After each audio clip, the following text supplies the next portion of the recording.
In this lecture, we will study the disjoint set data structure.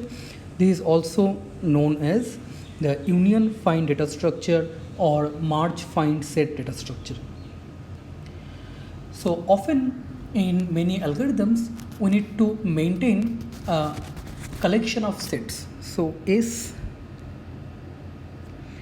suppose it is a collection of sets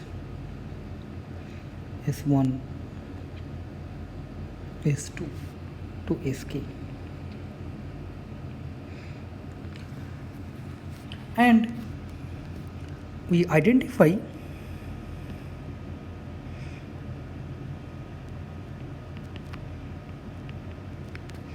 each set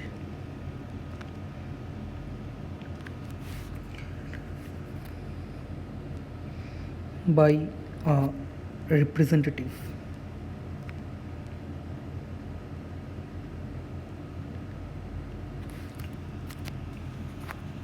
Which is often a member of the set itself. Which is often a member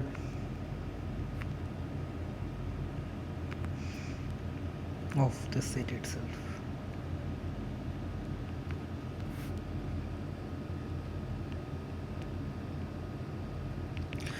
And in most applications, like so, our model application for union find data structure. So model application that we keep in mind, and later we will see how union find data structure can be used in that algorithm effectively.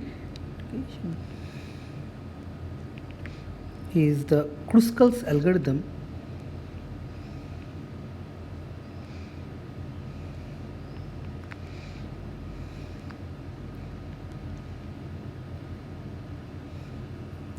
For finding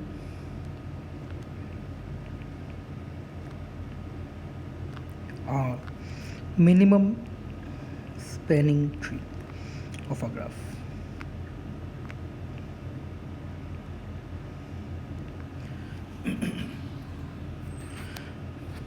Okay, so let's recall what was the Kruskal's algorithm. We consider edges in non-decreasing order of their weights, and initially all the vertices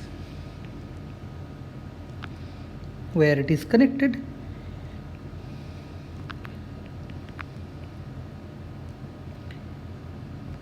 and we consider edges, and if the edge if the endpoints of the edge belongs to two different connected components, then we add it in our solution, saying this is equivalent to saying that adding an edge to our partial solution does not create cycle. So at any point of time, Kruskal's algorithm maintains a collection of connected components, and whenever the considered edge belongs to, whenever the both endpoints of the considered edge belongs to the same connected component, we disregard that edge, we don't consider that edge. On the other hand, if the two endpoints of the that edge belongs to different set, then we pick that edge in the solution. And so suppose I consider the edge UV, then what I need to look for is that does U and V belongs to the same connected component. Now if these connected components are maintained as sets, and these are disjoint sets C1, C2 to Ck, set of vertices, if U and V belongs to the same connected component, that means I need to check whether the representative, the set that U belongs to is the same set as V belongs, then I need to throw that edge UV. Otherwise, if U and V belongs to two different sets, then I need to pick that edge. So, and pick that edge, and if this edge and we need to merge these two current components. So suppose if this is U and if this is V, then we need to merge these two sets. So what are the basic operations that we need to do? We need to do, first of all, find X, find set. Given an element in the ground set, this returns the identifier of the set.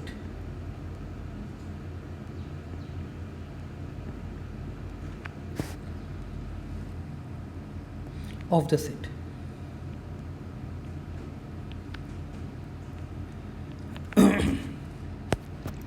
Okay, and this identifier should be unique. So all the elements in one particular set should be identified by the same element. That means if U and V belongs to the same set, then the identifier of the set which belongs to U should be the same when I look for the set that contains V, because the identifier is a property of a set, not an individual element. So return the unique identifier. Of course, when the set changes itself, then identifier can change. But if the set remains same, then the identifier should also remain same. So that is requirement. So and another added requirement, if a set does not change,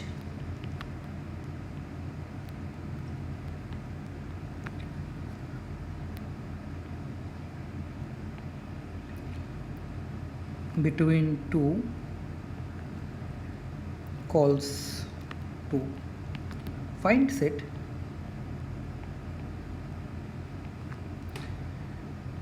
then its identifier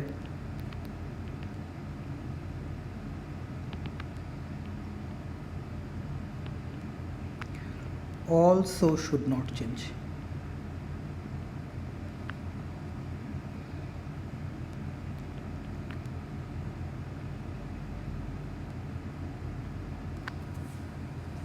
So this is find set. So this is the first step in the Kruskal's algorithm. Given an edge, I need to find the two sets where its endpoints belong, and then I need to, if these two, if the two endpoints belong to two different sets, I will pick that edge and I need to merge these two sets. So that operation is union. You need to take the union of those two sets. So union x, y, if x and y are the identifier of the two sets, then so this merges the sets containing x and y.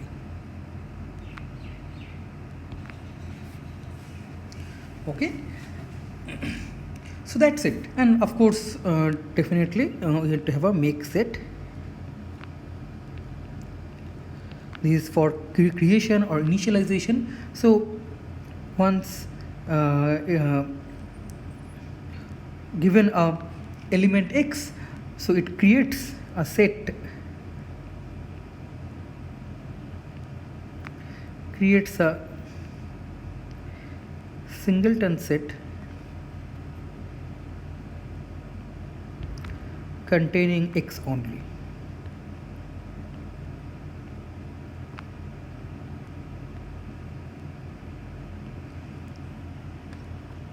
Okay, so these are the requirement of the union find data structure,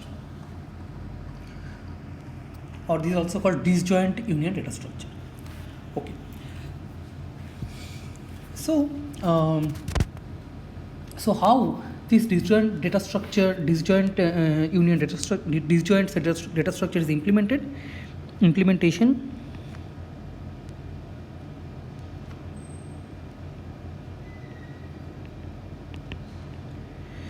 This is implemented using what is called a disjoint set forest.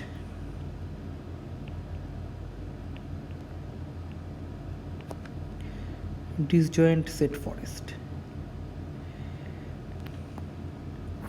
Okay, so it's like each set is represented as a tree, and the collection of sets, each set is a tree, so the collection what we have is a collection of trees, which is also called forest.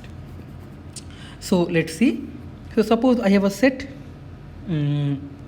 Let's work with a example. So suppose S1 is say X, Y, Z. S2 is A, B, C. These are disjoint sets. S3 is suppose only D. S4 is suppose EF. So each set is represented as a tree, need not be a binary tree, and the roots and nodes could be arbitrary because there is no ordering or any such thing on these elements. These are just abstract elements from some ground set. So set S1 could be represented as maybe X could be its root, and maybe Y, Z. It did not be balanced. Any tree, and each node has its data value and a parent pointer, not a child pointer, parent pointer, and the parent pointer of the root node is itself. That's how a root node is identified. Given a node, how we can find a root node? How we can check whether the given node is a root node? If its parent pointer points to itself. Given, so this is S1. So given a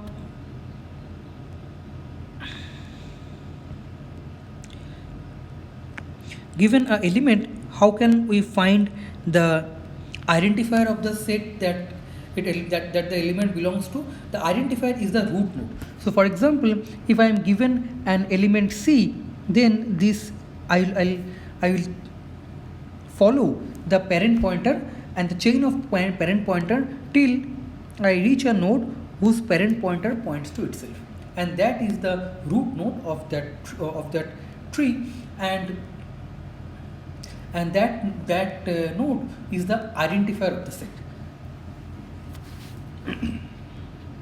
So this S3 has only one element.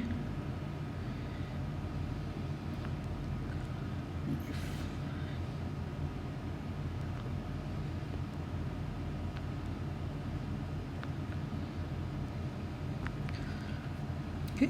Now let's see by one how these operations are implemented. First, the make set. Suppose a new element comes, and we need to create a new set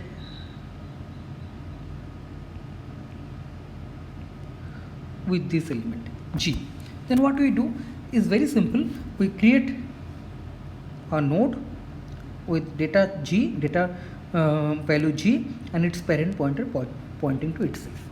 That is the make set operation. The next operation is what? The next operation is find set. Given an element, how the find set is implemented? It is we simply need to follow the chain of parent pointers till we reach the parent, and that's how the parent of the tree, which is that's how the root of the tree, which is the identifier, is identified or found. Okay, so and what's next? The next is union. How we march two sets, or union, make union of two sets. So for example, if I want to merge two sets,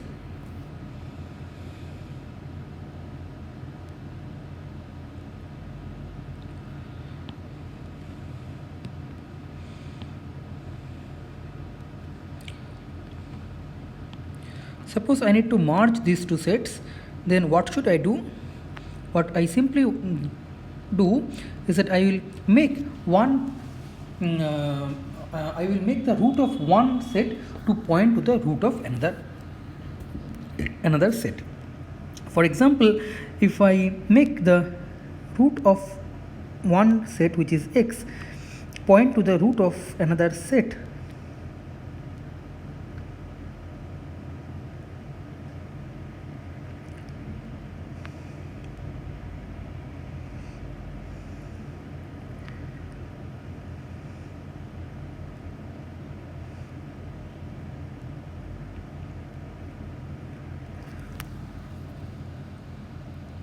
then I get the union of these two sets. Okay. Now let's write down what are the time complexity, space complexity, and so on. So clearly, the space complexity is order n.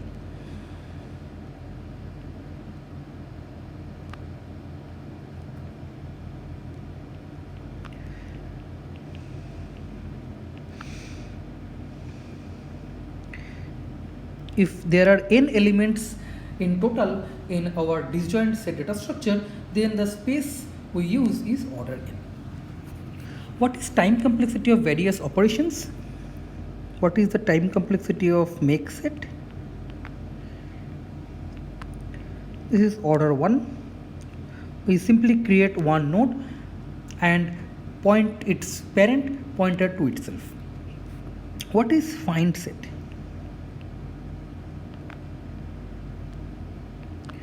Find set is order depth in worst case.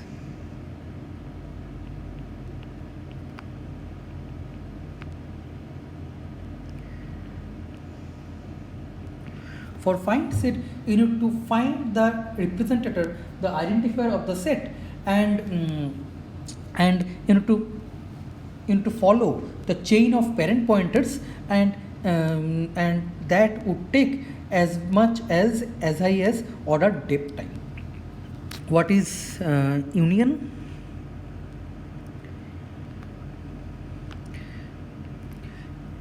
If order 1, if identifiers are provided.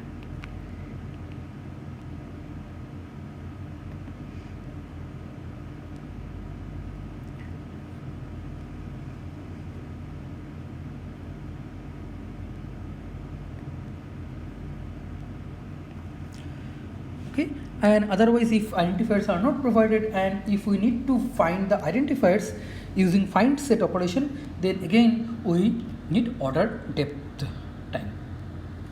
So the more shallow the trees are in our forest, it is more efficient.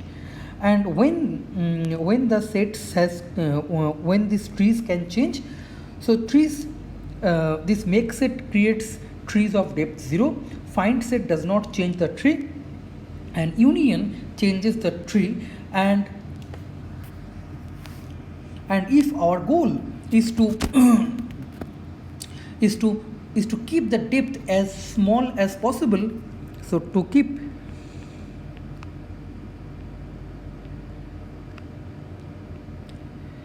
depth as small as possible,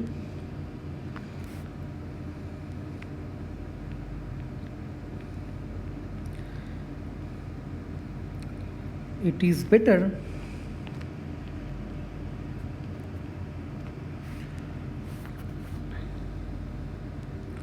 to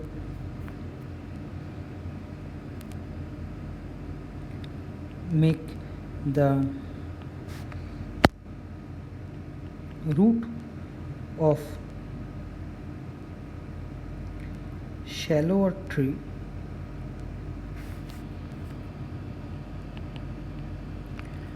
to point to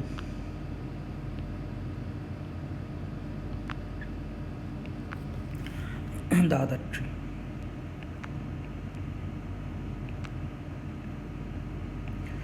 For example, when we do union of these two sets, then we have two options. One option is to make the parent pointer of x point to a, that we have done, or the other option is that make the parent pointer of a to point to x. So let's write down that option also.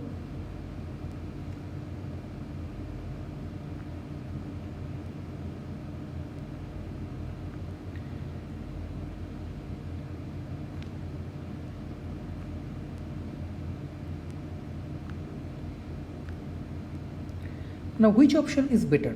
For this case, for the first case, the depth is 2, and for the second case, the depth is 3. So, as we can see, which is very easy to see, that it is always better to point to make the root of the shallower tree to point to the root of the longer tree. Okay. Now, for this to do efficiently, we somehow need to maintain the height information or depth information for every tree. But maintaining this depth information becomes challenging and not computationally very friendly. Instead we will do is that we will maintain a proxy for depth called rank of a set.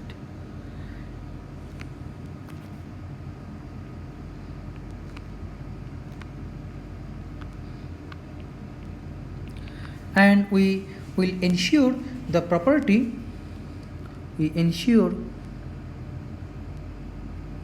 that depth is always upper bounded by rank.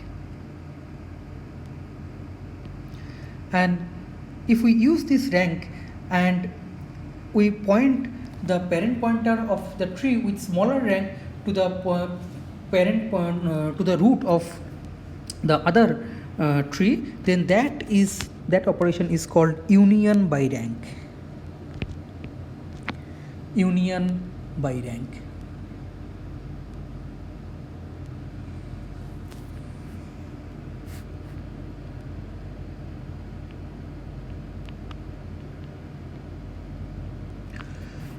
So suppose how it is done. So union by rank. Suppose we are given two elements. Our model example, the model application that we keep in mind is Kruskal's algorithm. So we are given two endpoints at the edge. First, we need to find the representative of these two sets. So let the representative of x is this find set x.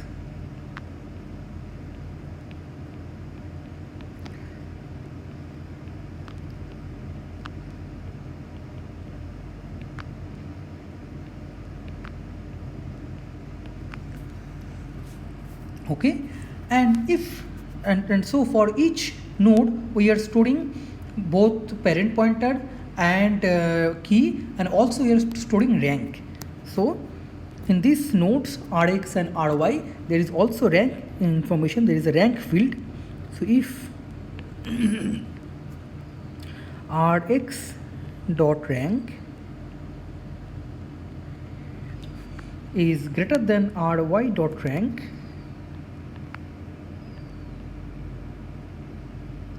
then what should we do? We should make the parent pointer of Ry to point to Rx. Okay, and else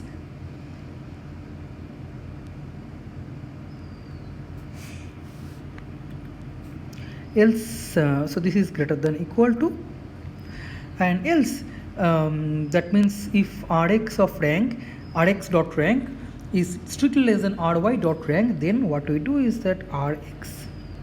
So let's keep it this.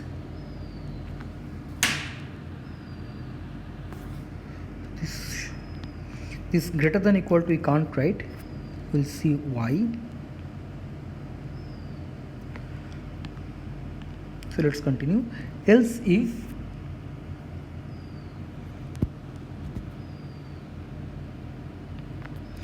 Ry dot rank is greater than Rx dot rank, then we do the exact opposite.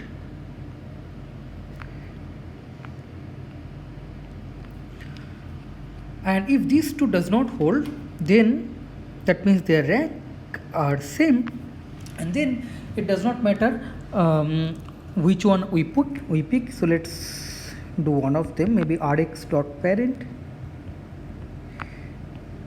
or Ry. But in this case, you see that when we merge the two trees which has exactly same rank, then the joint, after merging, the depth can increase by 1, and hence we need to update the rank also.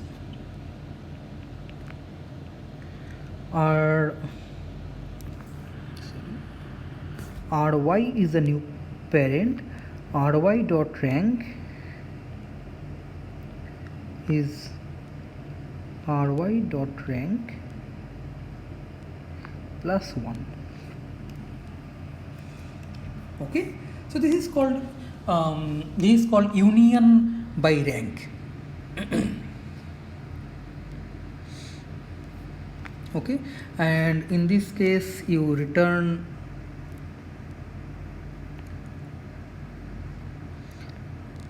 what? Return Rx. In this case you return Ry. Here also you return Ry.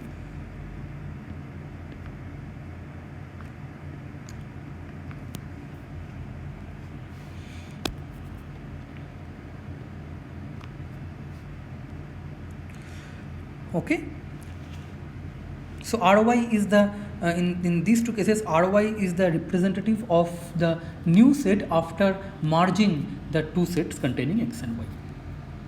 So this is called union by rank.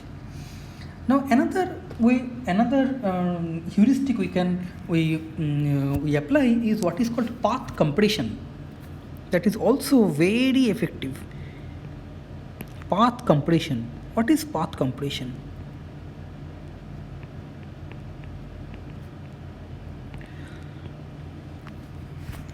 Suppose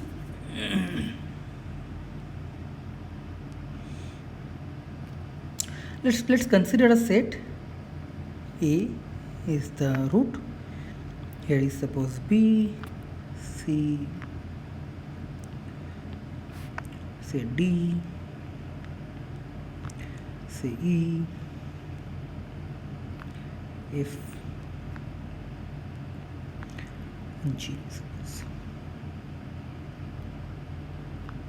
Here is some H is also there. Doesn't matter. Suppose I do a find G here. Then what I need to do is that I need to start at G, and then I need to follow its parent pointer which points to F, and F is not root because its parent pointer is not F itself. So I follow its parent pointer and I reach there. Now once I traverse the path, then what I do is that I compress the path. What do I mean by that? I change the parent pointer of all the nodes in this path to point to the root itself, so that subsequent finds will be faster and the tree will be shallower.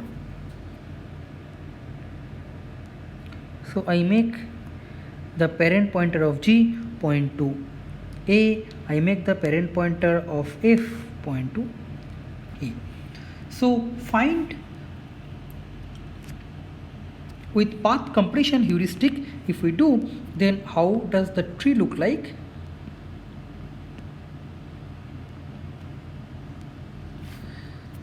A is there, the left part remains same, B, D, C remains same, E remains same,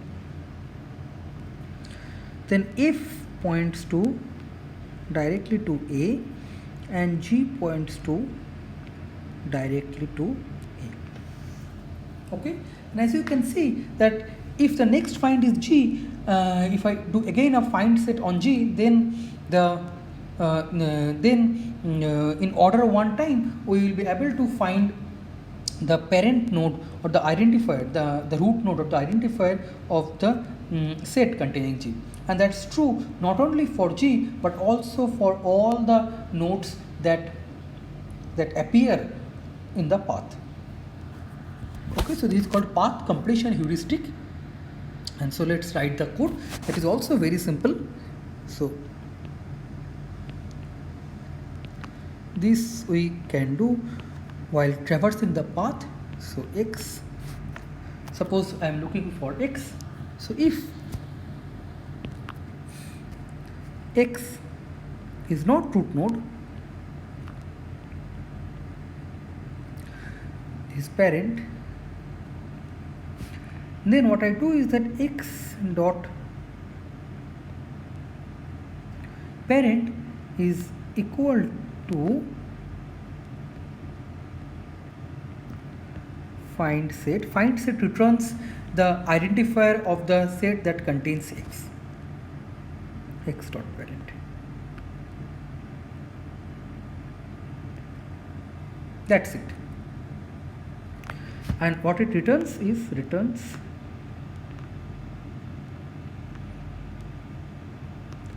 X dot parent.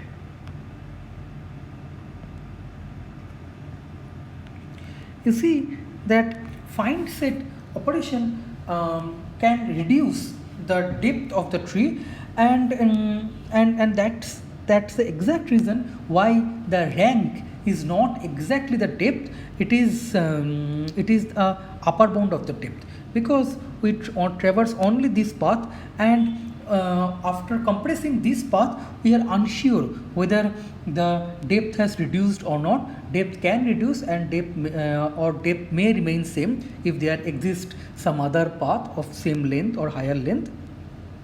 Then we do not want to perform the expensive operation of computing the depth of the entire tree every time we do a find set.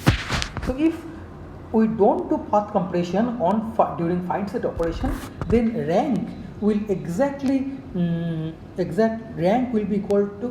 equal to the depth of the tree.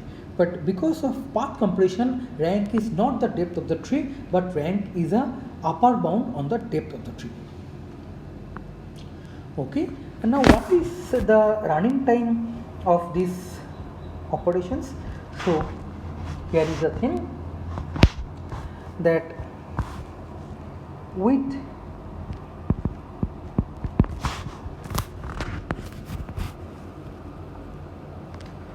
path completion heuristic, with rank by union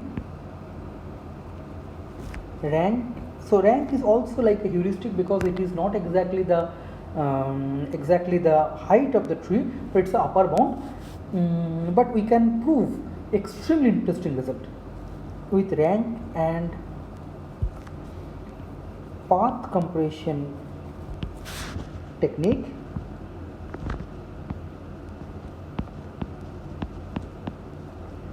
What we have is that this following, very interesting, that any sequence of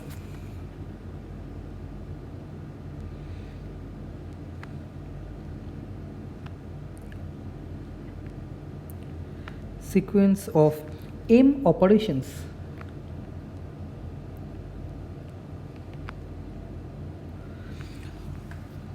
so any operations like and they can be mixed. So of each operation could be either make set or find set or union, and you take any sequence of m operations.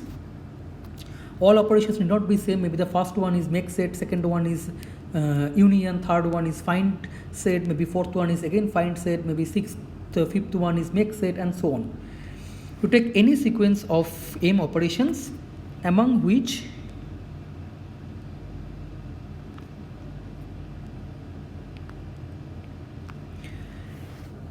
n are make set,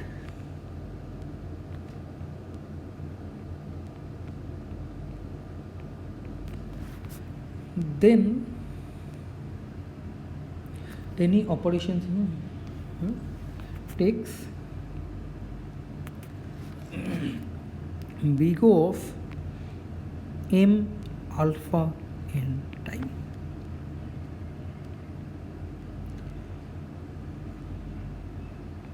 Okay, and what is alpha m? Alpha n is inverse Ackermann function.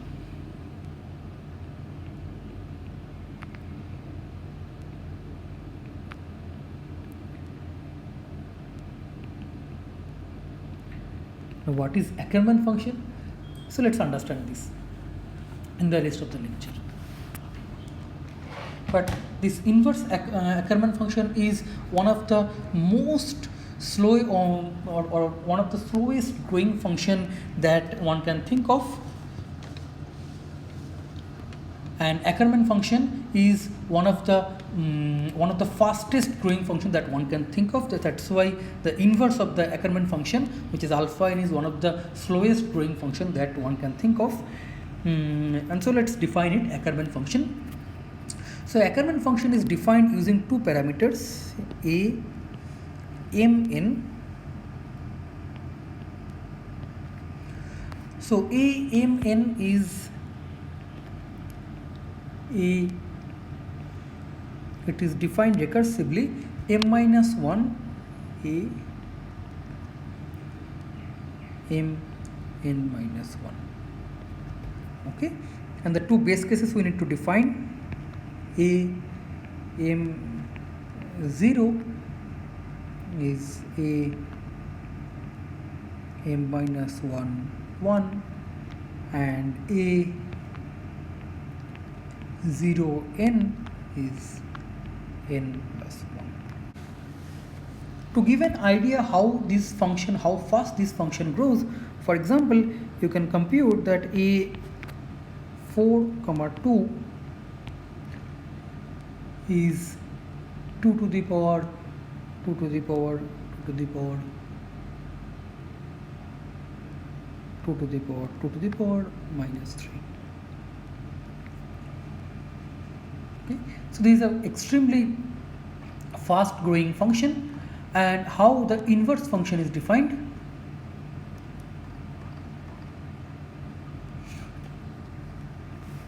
So if you define a function fn to be a n n, then alpha is defined as f inverse. Okay, and so for all practical purposes, so alpha n, so for example a44 is 2 to the power 2 to the power 2 to the power 2 to the power 16, which is already impractically big, astronomical numbers. So for all practical purposes,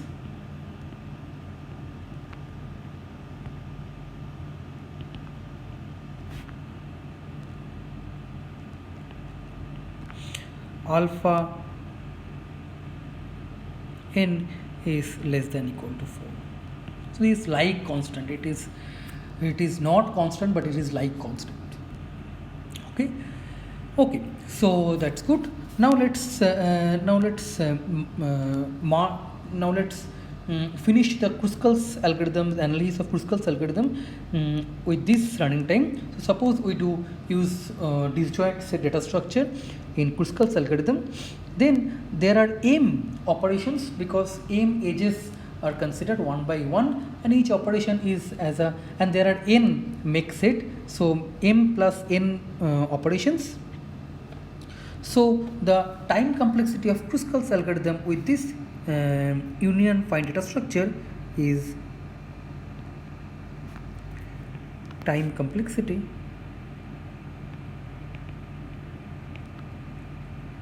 of Kruskal's algorithm